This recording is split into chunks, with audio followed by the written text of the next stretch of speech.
At first there was nothing, and then there was Secret Wars. Yes, that's right. Dice Masters has recently had a bit of a soft reboot.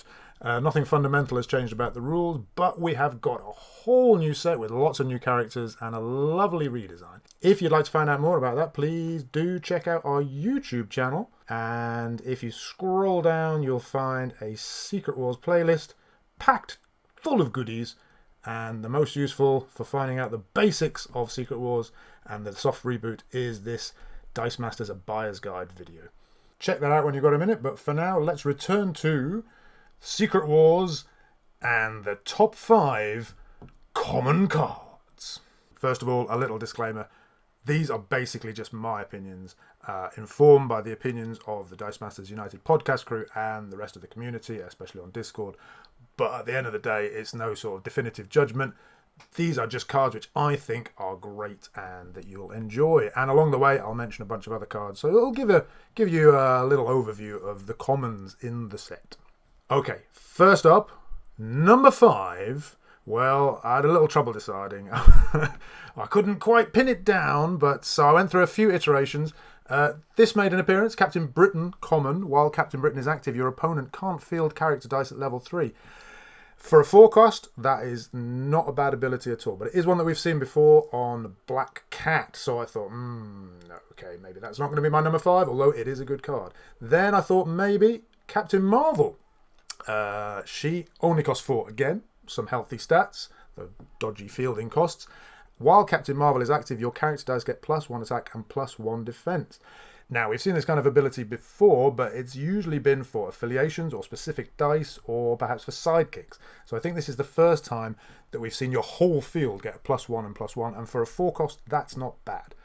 But because it's not entirely novel, I'm going to go with Jane Foster. Bit controversial, I think.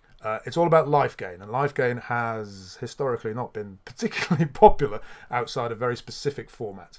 I'm not really sure how much play this will get, but it's the first time there's been a huge amount of life gain possible. When fielded, gain 2 life and gain an extra 2 life for each of your other active characters with Thor in their name or subtitle, or the Thor core affiliation. Now, there are a bunch of Thor core affiliated cards, one of which we'll see later, and there are also several Thors still valid in Modern, and possibly a couple more with Thor in their subtitle. You had, let's say, 3 or 4 of those in your field, and you field Jane, so that would be 10 life gain? That could be a significant swing. I don't think this is going to see much competitive play, but I think it's fun enough to include as my number 5. Okay, let's move on to my number 4. Who's it going to be? Yes, it's the SpiderMan common, which is a full art common. Let's be clear. I explained this in the buyer's guide that I mentioned earlier, but basically all vanilla commons, which is to say commons with no text in this set, come in the form of full arts. These are not as rare as the alt art full arts, for example, Star-Lord that you might get. Nonetheless, it is pretty attractive, and that is part of the reason I selected it for my top 5. It's also nice to see Spidey in his Venom costume, but the main reason I chose this for number 4 is his stats. For a 2 cost, 033, 144, 155. Those should seem pretty impressive to you, and we have a sort of objective evaluation of that, or at least sort of semi-objective evaluation in the form of the Homash value. You can find out more about exactly what that is on our website, where my pod colleague Peter has written an entire article about it. But basically, in summary, it's an objective measure of the value that a dice gives you based on its fielding costs, its defense stats, and its attack stats. You can see the formula on screen. Let's not get into the details. You can check out the link in the show notes. But basically, Spidey has the highest Homash value in the set, which is 3. There were a few competitors amongst the commons. For example, Spider-Gwen. Ghost Spider had 2.44, and she has an ability, which Spider-Man doesn't.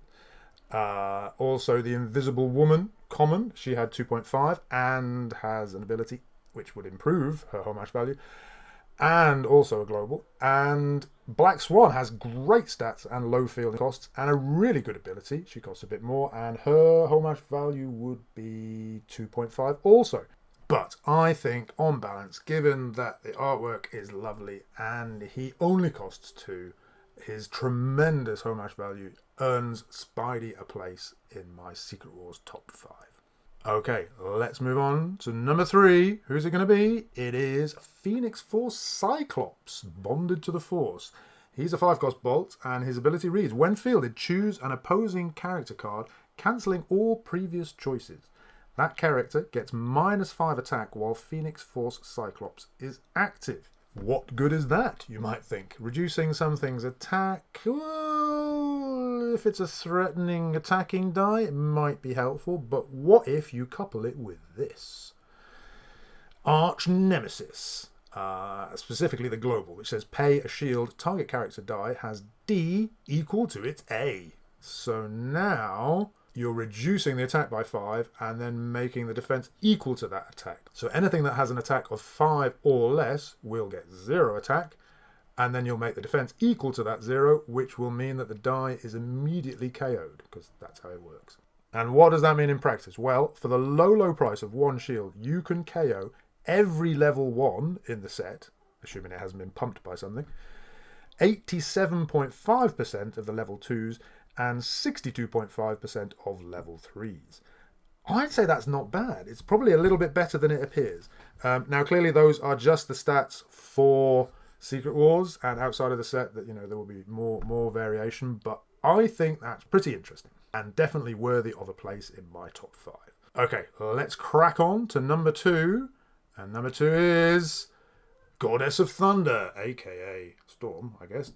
Thor Core. She's a 2-cost mask with her usual Storm dice and the Thor Core affiliation. She does have a max 2 dice, which might be important. Her text reads, Goddess of Thunder gets +5 attack while you have another active character die with Thor in the name or subtitle. +5! You're having that? For a 2-cost, you get a potential 071, a 172, or a 182. And if you were following the Homash discussion just a moment ago, those pump stats actually bring it in with a better Homash value than SpiderMan at 3.375, which is not far off the top ever, which was Harley Quinn, I believe, from Superman Kryptonite Crisis, closely followed by Morphing Jar from the Yu-Gi-Oh set. But those are some awesome stats. Obviously, there is a condition involved, which is that you have to have another active character die with Thor in the name or subtitle. Now, who could that be? Well, it could be Thor himself. There is a 4-cost Thor in the set. That's a pretty cheap Thor, so that would work. Or you could have Thor from a previous set. Oof, can you imagine? That's a good Thor in itself, coupled with a really cheap load of massive stats. Clear the field a bit with Thor, rush through with your Goddesses of Thunder. And even better news, you might be asking, well, Goddess of Thunder herself has the Thor Core affiliation, so can she trigger her own pump? And it's been ruled, the answer is yes, she can. So you can use your 2 Goddess of Thunder dice to pump each other and wreak havoc. Now, you can only have 2 in regular play, but in draft, there is no limit. The max dice limit does not apply, so you could have 4 or 6 horribly massive Goddess of Thunder dice. And that is well worth a number 2 place in my Secret Wars top 5. Okay, we're coming to the top spot now. Who's it gonna be? Who could be better than Goddess of Thunder? Well, I'm quite a fan of Goddess of Thunder myself, especially after that ruling. But there is one card that perhaps offers slightly more value and might see a bit more play, I think. And that is Corvus Glaive, the Black Order. He's a 3-cost fist with lovely stats. 021, 131, 031. He says, when fielded, KO a character die you control. If you do, the next die you purchase this turn costs 2 less, to a minimum of 1 as usual. Now, that is a great ability, but it is one we've seen before, in fact, on his colleague, Proxima Midnight.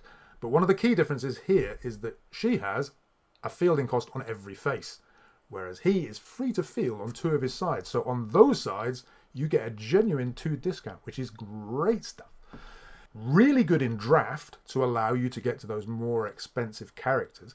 But you might reasonably ask, outside of draft, why we wouldn't use the Dark Phoenix Global, which is pay a bolt and the next die you buy costs 2 less. It basically achieves the same thing. Or in set, we also have Apocalypse on the super rare. You probably won't see much of that in draft, but why would we not, outside of draft, use those globals? Well, it's swings and roundabouts, obviously. For Corvus Glaive, you do have to buy him, but you're not giving your opponent access to that reduction, as you would if you brought the Dark Phoenix or the Apocalypse global, and you potentially have field presence, and his stats are really not that bad. And you'd be quite happy to swing with them, because he's a when fielded, you'll be happy for him to cycle. So you're going to throw him at your opponent, and either he's going to go through for 2 or 3 damage, which is not insignificant, or they're going to block him. And even if they block him with a sidekick, unless there's some kind of shenanigans, he is definitely going to get knocked out, and you potentially stand to get the discount again next turn. So even without any further justification, Corvus Glaive is a pretty good die. Definitely in draft, possibly in constructed, although he obviously competes with those globals that I mentioned. But there is one more thing that we haven't considered that I feel pushes him right to the top spot, which is the fact that he's a when fielded, which means that he will trigger stuff like the Apocalypse, you can see there. When you field the character die, deal 2 damage to a target character die. So he combos well with that kind of thing.